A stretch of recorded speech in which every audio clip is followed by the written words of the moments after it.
মহালয়া দেবী দুর্গার আগমনী কি কারণ? কেন বলা হয় মহালয়া? মহ শব্দের আরেক অর্থ প্রেত, অর্থাৎ মহালয়া শব্দের অর্থ প্রেতের আলয় বা আশ্রয়।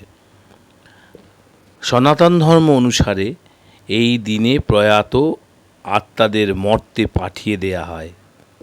কৃষ্ণপক্ষের অবসান এবং শুক্লপক্ষ বা দেবীপক্ষের সূচনায় অমাবস্যার একটি নির্দিষ্ট ক্ষণকে সনাতন ধর্মে গুরুত্বপূর্ণ স্থান দেয়া হয়েছে। পুরাণ এবং শাস্ত্রের বেশ কিছু তথ্য এবং ব্যাসদেব রচিত মহাভারতে এই দিনটিকে পিতৃপক্ষের সমাপ্তি এবং দেবীপক্ষের সূচনা হিসেবে উল্লেখ করা হয়েছে। কিন্তু এই দিনটিকে কেন মহালয়া বলা হয় তা নিয়ে অবশ্য নানা মুনির নানা কথা। বাংলা ভাষার ব্যাকরণ অনুযায়ী মহালয়া শব্দটির উৎস মহতের আলয় কিংবা মহত্বের আলয়ও বলা যেতে পারে। এই মহালয় শব্দ থেকেই স্ত্রীবাচক পদ এসেছে মহালয়া। ব্যাকরণ অনুযায়ী তৃতীয় শব্দটি যেহেতু স্ত্রীলিঙ্গ, তাই এর বিশেষণ পদটি হল মহালয়া। তবে এই মহালয়া শব্দের নানাবিধ অর্থ রয়েছে। যেমন মহালয়া প্রসঙ্গে ব্রহ্মবৈবর্ত পুরাণে বলা হয়েছে যে যেখানে পরমাত্মায় অর্থাৎ পরব্রহ্মের লয়প্রাপ্তি ঘটে সেটি হলো মহালয়। কেননা পরমাত্মাই হলো পরব্রহ্ম আর নিরাকার ব্রহ্মের আশ্রয়ই হলো মহালয়। তবে শ্রী শ্রী চণ্ডীতে মহালয় হচ্ছে পুজো বা উৎসবের আলয়। এখানে আলয় শব্দটির একটি অর্থ হচ্ছে আশ্রয়। চণ্ডীতে তাই মহালয় বলতে পিতৃলোককে বোঝানো হয়েছে। পিতৃলোককে স্মরণের ক্ষণকেই বলা হয়েছে মহালয়া। এই সন্ধিক্ষণটিকে জ্যোতির্বিজ্ঞানের পথ ধরে ব্যাখ্যা করা হয়েছে।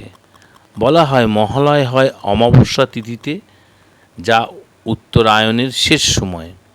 এরপরেই সূর্যের দক্ষিণায়ন গতি শুরু হয়, যা শুভ বলে বিবেচিত নয়। কৃষ্ণপক্ষে কালিমার ক্রমশ লয় হতে হতে অমাবস্যা তিথিতে সে লয় পূর্ণতা পায়, তাই একে বলা হয় মহালয়া।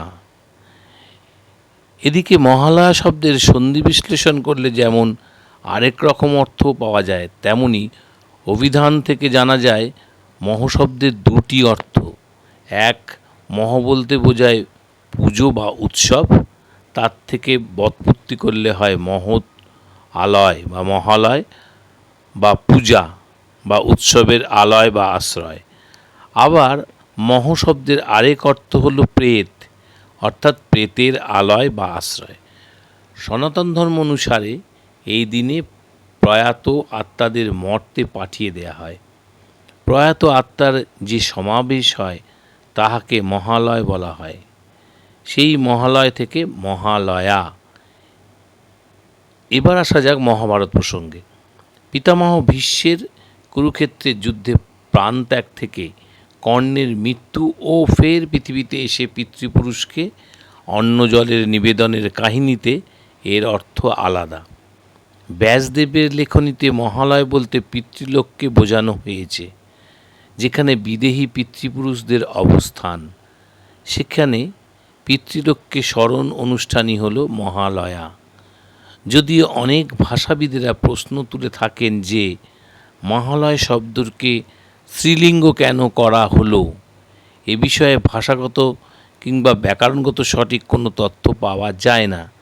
তবে স্বাস্থ্য বিশেষজ্ঞরা জানান যে পিতৃপক্ষের অবসানে অমাবস্যার অন্ধকার পেরিয়ে আমরা আলোকোজ্জ্বল দেবী পক্ষকে আগমন করি। তাই সেই মহালগ্ন আমাদের জীবনে মহালয়া।